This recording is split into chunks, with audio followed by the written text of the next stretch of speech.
ధర్మం ఎప్పుడు పుట్టింది, ఎప్పటి వరకు ఉంటుంది? ఒక చిన్న ఎగ్జాంపుల్ చెప్తాను, బాగా గుర్తుపెట్టుకోండి. ఎప్పుడైనా కానీ ఎవరైనా మీరు అనే సందర్భంలో విని ఉండవచ్చు కాక, బ్రహ్మాండం అని అన్నారు. బ్రహ్మాండం 14 కోణ భాండములు ఎప్పుడు పుట్టాయో ఎవరికి తెలియదు. అంతకన్నా ముందు నుంచి ఉన్నది సనాతన ధర్మం. అందుకే దీన్ని బ్రహ్మాండం అన్నారు. ఎందుకో తెలుసా?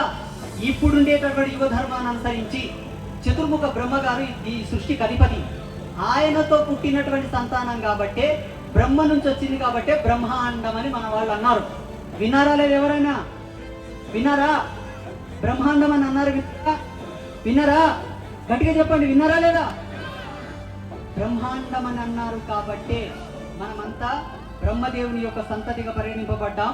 ఈ ప్రపంచంలో అందరికన్నా ముందున్న వాళ్ళం, అందరికన్నా గొప్ప వాళ్ళం. బ్రహ్మాండం అన్నారే తప్ప అల్లాండము, యేసు అండం అని అనలేరు.